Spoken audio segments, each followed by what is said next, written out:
You removed the soundtrack from the tape before you turned it over to this program. That's correct. I can't allow the voices of the project personnel to be heard by the general public. There's a very good chance their family or friends on the outside might recognize them. Isn't your purpose in releasing this tape to expose Area 51 to the world? My purpose is to expose the existence of the aliens, not compromise these individuals. I made the decision to come forward. I'm taking precautions to protect my own identity, and I don't think it's fair for me to put these others in danger of exposure. In any case, the interview on the tape went nowhere. It was interrupted, as you'll see. Can you describe for us what we're seeing? All right, we're looking at the interview suite at S4. It's kept dark for the comfort of the aliens. The figure who is just barely visible in the left foreground is the telepath, and behind the camera is a raked seating area for observers. Although in this case, I believe the only other person present was a military aide.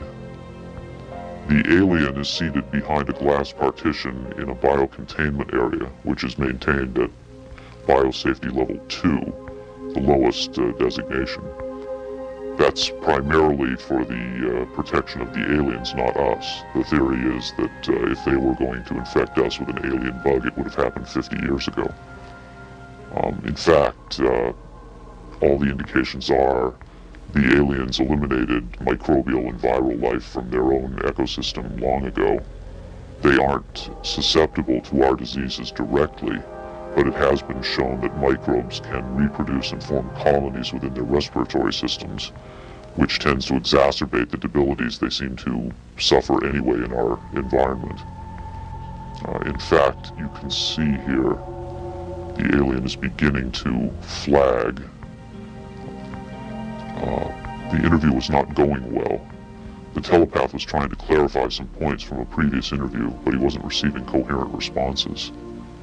As you can see, the being is in real distress. At this point, the telepath is sending out a message to the medical staff. He's trying to communicate with the alien, but he's getting no response.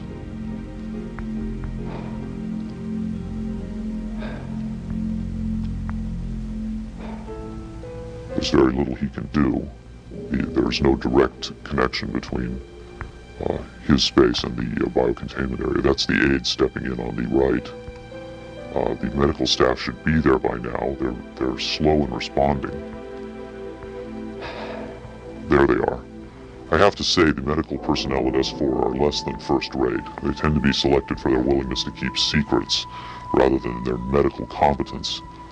By the way, he's not shining that light into the eyes. It looks that way, but in fact he's checking for hemorrhaging around the eye sockets and in the nasal cavity.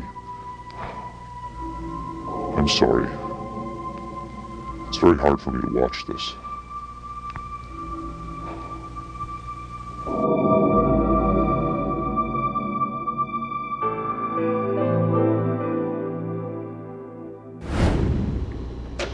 You're asking me if I think this is real? That have I finally seen a space alien?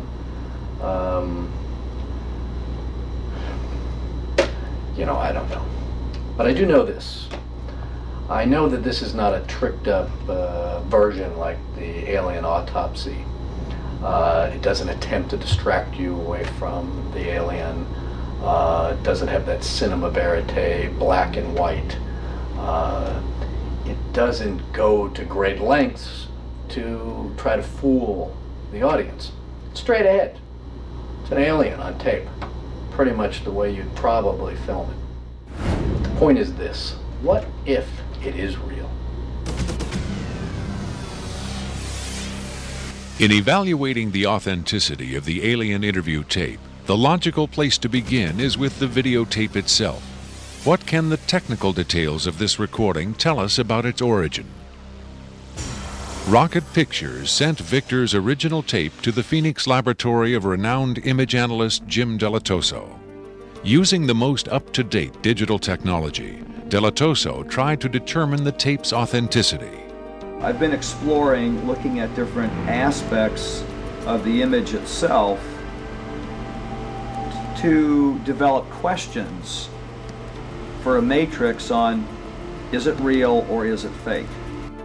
I grabbed a frame in the computer and we're outputting it now in digital format, and you can see that we have an absolutely solid picture. What we've done is taken the picture and moved it over so that we can look at the information that's in between the frames. Now, when we look at the motion video, we can see that it still is not bad.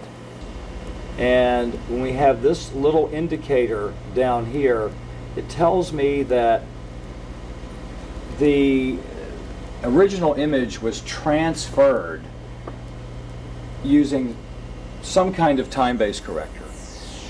These are video screens up here, television, video monitors, and they're off at an angle.